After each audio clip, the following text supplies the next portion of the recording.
দেখতে পাচ্ছি সকাল সকাল থেকে আলাদা স্টেশন চলে এসেছি। এখন তোমার বাজছে 5:44। সারা রাত স্টেশনেই ছিলাম, স্টেশনে একটা রুমে ছিলাম, বুঝতেই পারছো। তো আজকে যাচ্ছি আমরা সুন্দরবন, অনেকটাই ফ্যামিলি আছে। তো চলো একসঙ্গে যাই, সব কিছু দেখাবো তোমাকে। আমি রুম থেকে বাড়ি দেখাতে পারিনি। দেখতে পাচ্ছ ফাইনালি এখন ক্যানিং চলে এসেছি, এই দেখো দেখতে পাচ্ছ। তো এখান থেকে যাবো এখন সুন্দরবন। তো চলো, পুরো একটা হেভি হবে, কেমন হবে যাই না, সুন্দরবন গিয়ে তাও যাই না। থেকে চলে এসেছি সোনাখালি। সোনাখালি থেকে এখানে এখন লঞ্চে যাবো, কী হচ্ছে দেখি, তোমাকে সব কিছু ডিটেলসে বলবো। ফ্যামিলি আছে তাই বলে কথা বলতে পারছি না। তো চলো তোমাকে সব কিছু লাস্টে ডিটেলস ভাবে বলবো। এই লঞ্চটাতে আমরা যাবো, পুরো সব কিছু বুকিং করা আছে, টোটাল ফি তোমার সব কিছু জানা আছে।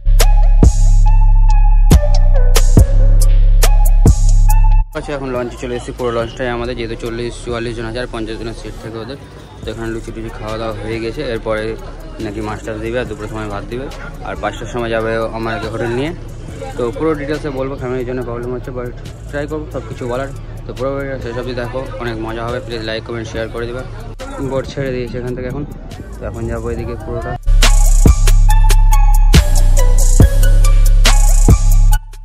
তো সবাইকে মুর্শিদাবাদ থেকে সুন্দরবনে আসার জন্য আমাদের পক্ষ থেকে আপনাদের সাদর সম্ভাষণ, অভিনন্দন, সালাম।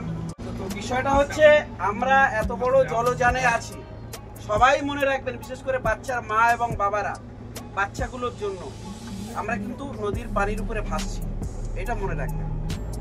একবার যদি চোখ বন্ধ করে দেখেন যে আমরা কোথায় আছি, তখন বুঝতে পারবেন আমরা কোথায় দিয়ে যাচ্ছি। সুতরাং বাচ্চাগুলোর সাবধানতার জন্য আপনারা মা বাবারা একটু সচেতন থাকবেন, এইটুকু আপনাদের বলা। বাকিটা যেটা বলার, আমরা যেখান দিয়ে ছাড়লাম, এই জায়গাটার নাম হচ্ছে সোনাখালি, তার অপোজিট পারে আছে বাসন্তী। এটা বাসন্তী হচ্ছে একটা দ্বীপ, 6টা অঞ্চল নিয়ে বাসন্তী দ্বীপ। আর অপোজিট পারে সোনাখালীতে 6টা অঞ্চল নিয়ে বাসন্তী ব্লক, বাসন্তী বিধানসভা। তো এই যে নদীর উপর দিয়ে আমরা যাচ্ছি, এটা হচ্ছে হোগল নদী, একটা ব্রিজের তলা দিয়ে এসেছি। এই নদীর উপরে ব্রিজটা বলে এই কারণে ব্রিজটার নামকরণ হয়েছে হোগল ব্রিজ। তো আমরা এখান দিয়ে হোগল নদী দিয়ে গিয়ে আর 5 মিনিট পরেই আমরা দেখতে পাবো বাম দিকে একটা নদী বেরিয়ে গেছে। বাম দিকে নদীটা হচ্ছে হানা নদী, চলে যাচ্ছে বসিরহাট ইছামতি হয়ে বাংলাদেশ ভাগ করে দিচ্ছে, বাংলাদেশ টু ইন্ডিয়া। তো তারপরে আমরা যে নদীটা পড়বো, করতাল নদী। এই করতাল নদীর একদিকে তখন গোসাবা ব্লক হয়ে যাবে, একদিকে বাসন্তী ব্লক থাকবে। তারপরে গিয়ে আমরা গোসাবাতে যখন পৌঁছবো, ওখানে 4টে দেখতে পাচ্ছ আমার আব্বু হিরো এখন চিংড়ি ভাজা।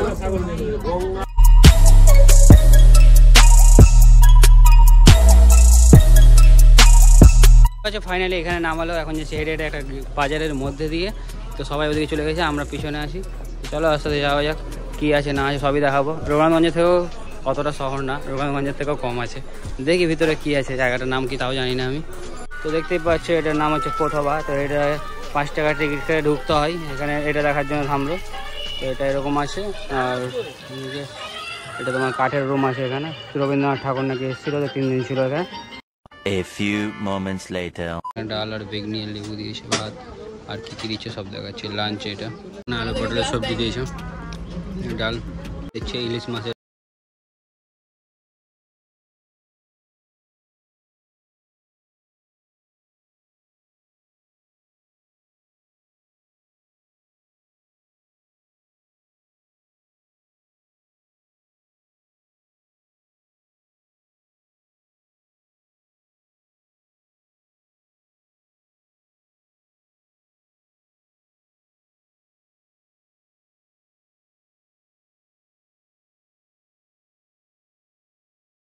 Eternity later.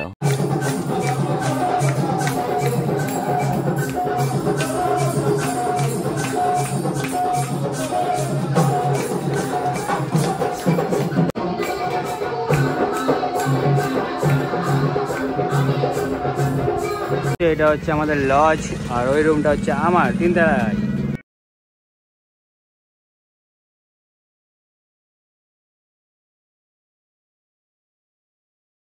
হচ্ছে নেক্সট ডে। তো চলো আজকে যাবো সুন্দরবন। তো ভিতরে তো চলো যাওয়া যাক, কোথায় যাই না। সকাল সকাল দেখতে পাই চোখের অবস্থা, এখন বাজছে তোমার প্রায় 6:30। ঘড়ি পড়তেও ভুলে গেছি, ঘুম থেকে তাড়াতাড়ি উঠে 5 মিনিটের মধ্যে রেডি হতে হবে। তো চলো তোমাকে নৌকাতে উঠে সব কিছু দেখাচ্ছি আর সব কিছু বলবো। কালকের ব্লগটা কেমন লেগেছে আমি জানি না, ওই জাস্ট ফ্যামিলি চলে আজকে চেষ্টা করবো অনেক ভালোভাবে করার। তো চলো, এটা হচ্ছে আমাদের লঞ্চ, এখানে সবাই চলে গেছে, চিল্লেট সব দিন। তো চলো ওখানে ফাইনাল লঞ্চে চেপে গেছি। তো এটা হচ্ছে লঞ্চের ভিতরে, সবাই বসে আছে ভিতরে। আর এটা হচ্ছে সমুদ্র, জল কমে গেছে জল ভাটার জন্যে। দেখতে পাচ্ছ সানসেটটা। এখন লঞ্চ ছেড়ে দিয়েছে, তো এখন যাচ্ছি সামনের দিকে। সানসেট সকাল সকাল, বাপরে গরম। এখানে ফটো করা হয়ে গেছে। তো ফটো সব ফটোগ্রাফারগুলো সব ইনস্টাগ্রামে পোস্ট হবে। তো ইনস্টাগ্রাম আইডিটা নিচে মেনশন করা আছে, দেখে নিবা কি। তো চলো এখন টিফিন দিচ্ছে, টিফিনটা খেয়ে নিই, তারপর আবার ভাবছি তোমার।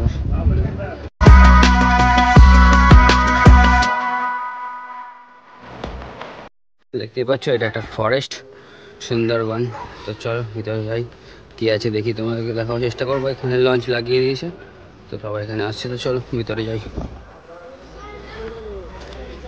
সুন্দরবন লেখা আছে এখানে, সুন্দরবন। আচ্ছা এটা ভিতর, আর এটা হচ্ছে বাইরে সেভ সুন্দরবন। এখানে বাঘ বসে আছে কিভাবে দেখছো তো। এখানে কচ্ছপ আছে, নকল কচ্ছপ, আসল না। ভিতরে চলো যাওয়া যাক, কি আছে দেখি। বলছে তো অনেক কিছু আছে, কি আছে দেখবো। দেখতেই পাচ্ছ কচ্ছপ, মুখ সব দিয়েছে। সব উপরে যাচ্ছে, আমাদের ফ্যামিলি সবাই চলে গেছে, আমি একটু পিছিয়ে আছি। কচ্ছপ তোমরা দেখাবার জন্য লেট হয়ে গেছে। তো চলো উপরে যাওয়া যাক, কে আছে দেখাবো তোমার সব কিছু। তো চলো ভিতরে। উপরে এলাম, উপর থেকে শুধু ভিউটা দেখার জন্য। চারতলা উপরে জঙ্গল আর জঙ্গল। তো চলো উপরে দেখা হয়ে গেছে, এখন নিচে নামি। শুধু জঙ্গলটা দেখাবার জন্য এতটা উঠতে হবে আমাকে। ঘুমিয়ে ঘুমাচ্ছে। ওই দেখো দেখো বাঘ দাঁড়িয়ে যাচ্ছে, রয়্যাল বেঙ্গল টাইগার। কত লোক যাচ্ছে, সবই আমাদের গ্রুপে। এই দেখো অরিজিনাল গৌসাপ। কিছু পুরোনো আদিম বাড়ি, অফিসটা ছিল হয়তো কিছু। এই বাদুর আসে দেখো, আমাদের গ্রুপের একজনের ব্যাগ নিয়ে ছেড়ে দিল, ফালতু ব্যাগ।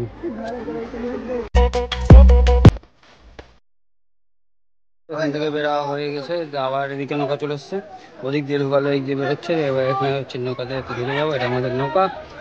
চলো। অন্য কোনো জীবিকার কথা ভাবতে পারবো না। এখন ট্যুরিজম চালু হয়েছে, এই আমি 2013 সাল থেকে এই জীবিকার সঙ্গে যুক্ত, কিন্তু এর আগে দেখেছি এত ভালো ট্যুরিস্ট এখানে সুন্দরবনে আসে। লাস্ট এই ইয়ারে আমরা দেখলাম ইলিশ উৎসব বলে আগস্টে ভালো ট্যুর হলো, এবছরও হলো। মানে এবছর মোটামুটি 9 মাস আমরা দেখছি, প্রায় 9 থেকে 10 মাস সুন্দরবনে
মরিচ, লেবু, ডাল আর চিংড়ি আছে, গলদা আসছে, আর চিকেন আছে। দেখতে পাচ্ছি 2 পিস করে, আর আমি মাছ খাই না বলে একটা চিকেন।